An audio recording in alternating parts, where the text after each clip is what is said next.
After 20 years of psychosis, getting diagnosed with lymphoma is what ended up saving this woman's life. All right, now bear with me. This isn't some kind of crazy conspiracy theory in which cancer is actually really the good guy. This is a real story. I'm Emma, the senior health reporter at medshadow.org, and this is Healthy Curiosity, what we're reading. This week we're reading this article in The New Yorker. It's a fascinating story of an unexpectedly positive drug side effect.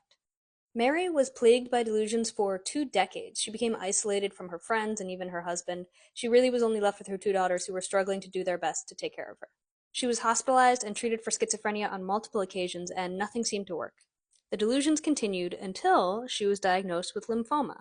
A few weeks into chemotherapy, she started feeling like she was grasping reality again. And since the treatment completely ended, she's remained free of delusions and totally healthy.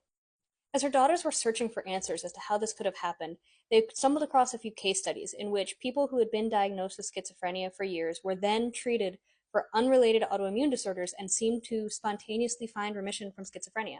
The patients had been treated for a variety of disorders, but there was a common denominator. They had been treated with some type of immunosuppressant. That's a drug that dampens the immune activity. Researchers are pretty hopeful now. They think there's at least some subset of patients with schizophrenia that may actually have some kind of brain swelling due to an autoimmune condition that is very treatable instead. If so, it might just take an immunosuppressant to help them. Dr. Bartley, a researcher who's a part of the article, estimates that between 1 and 5% of people who have been diagnosed with schizophrenia might actually have an autoimmune condition, a figure that he based on his own lab's research, which has not yet been published, and also on a German study of thousands of patients, the most extensive study of autoimmune psychosis by far. Even 1% ends up being almost a million people in the world who should be treated with a different type of medicine, he said.